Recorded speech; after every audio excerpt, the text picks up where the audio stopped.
Assalomu alaykum, sizlar bilan Nazarmatov va bu kunlik tahlil videosi. Bugun sanamiz 22 aprel, kunimiz esa seshanba va biz o'z analizlarimizni boshladik. Albatta, har doimgidek DXYdan boshlaymiz. Sizlarga bugun ko'rsatadigan narsam bu oylik time frame'da va kunlik time frame'da bo'ladi. Oylik time frame'da to'liq analiz ko'rsatishdan oldin sizlarga bir narsa ko'rsatib o'tmoqchiman. Qaranglar. Bu bizlarda bilamiz, nima desam bo'ladi? Switchlardan bir necha xil turi bor. Bu yaponskiy switch. Bunday o'tkazadigan bo'lsa liniya, yarimta o'tkazadigan bo'lsak bizlarda bari bor. Va barida ko'rishimiz mumkin bizlarda nima bor. Har bitta switchani ochilish narxi, high, low va yopilish narxi mavjud. Agarda bizlar, misol uchun mana ko'rdinglar, bu barida.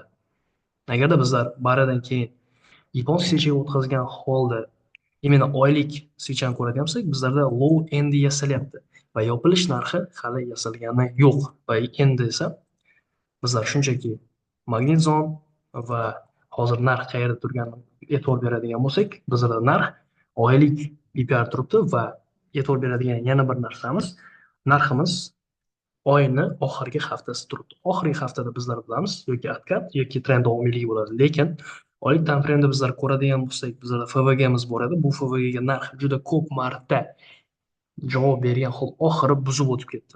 Buzib o'tgandan keyin har bittamizga e'tibor beradigan narsa impulsdan oldin albatta kichkinagina откат beradi. Va bu hafta mana shu откатga harakat qilib ko'rsak bo'ladi degan savol bo'ladi. Harakat qilib ko'rsak bo'ladi agarda narx qanaqa shakl bersa. Hozir turgan joy BPR bir oylik. Lekin bu BPR bir oylik turgan hozir javob bergan bo'lishi mumkin, to'g'ri. Lekin e'tibor berishimiz kerak, baribir asosiy trendimiz down trend va yana oqib ketish ehtimoli juda kattaroq. Reversoga qanday ishlasak bo'ladi, ya'ni mana bu magnit zonga. Hozir narximiz bir oylik BPR javob berdi. Agar endi kunlik o'tkazadigan bo'lsak, bizlarda kunlik hali low to'liq yasalgani yo'q. Sababini tushuntirib o'taman.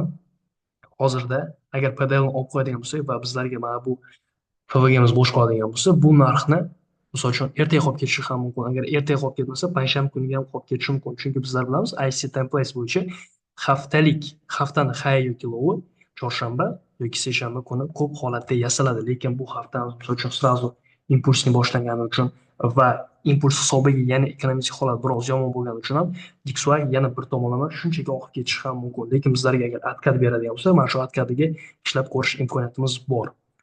Hozir emas, sababini tushuntirib o'taman, yana bir marta qaranglar. EURUSD hali PDXni olmagan. GUI chizish mumkin, hozir PDXni olgan QSM sifatida ishlasa bo'ladimi? Yo'q.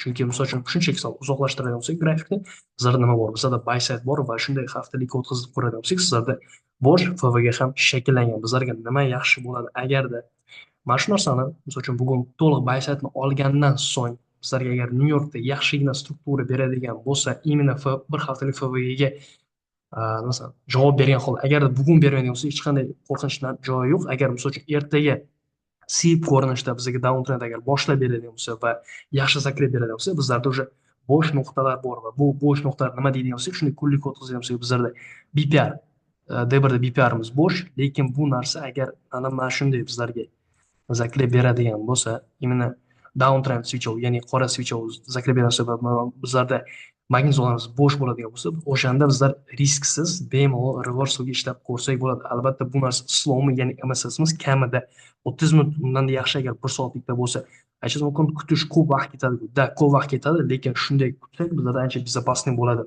Katta ehtimol haftamiz ham ko'rishingiz mumkin. Aziyada katta harakat qilib qo'ygan holda London, Nyu Yorkga hech narsa bermayapti. Bugun ham ertaga bitta yangilik hisobiga biroz bozor qimirlashi mumkin. O'shaning uchun bizlarda nima harakat qilishimiz mumkin?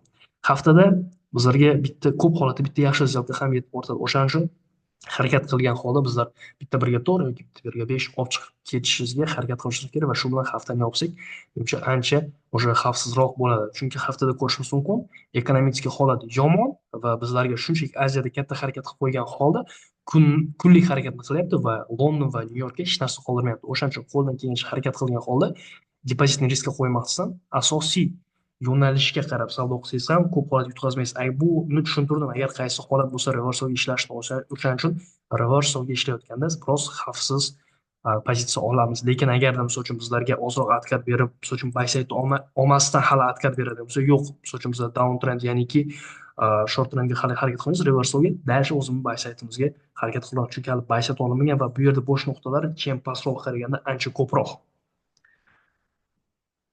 Menimcha EURUSD va G3 tushunarli bu. Hozir ko'pchilik mana bu SMT ni oladi, lekin bu SMT katta ehtimol bilan ложный bo'lishi mumkin, chunki asosiy trend hali buy saytlar olinmagan, shuning uchun shoshmaymiz.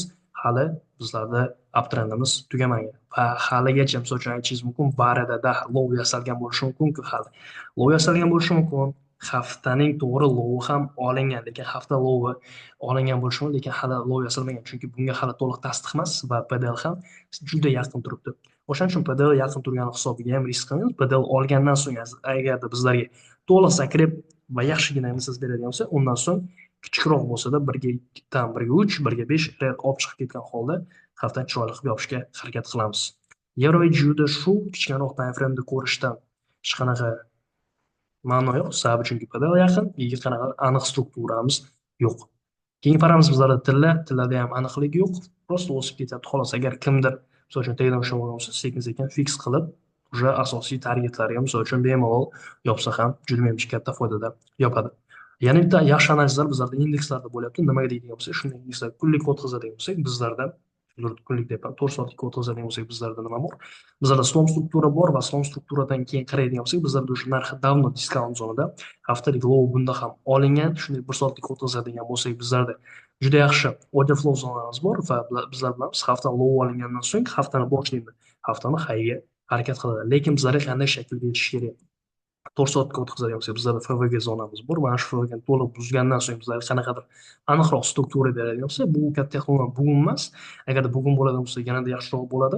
Chorshanba yoki panshanba kuni qiladigan bo'lsa ham, o'sha haftani o'rtaroqlarida bemalol asosiy struktura bo'yicha va bizlarga yaxshi zakret bergan holatda model beradigan bo'lsa, undan so'ng bemalol o'zimizni analizlarimizga va targetlarimizni qo'yib bemalol savdo qilishimiz mumkin.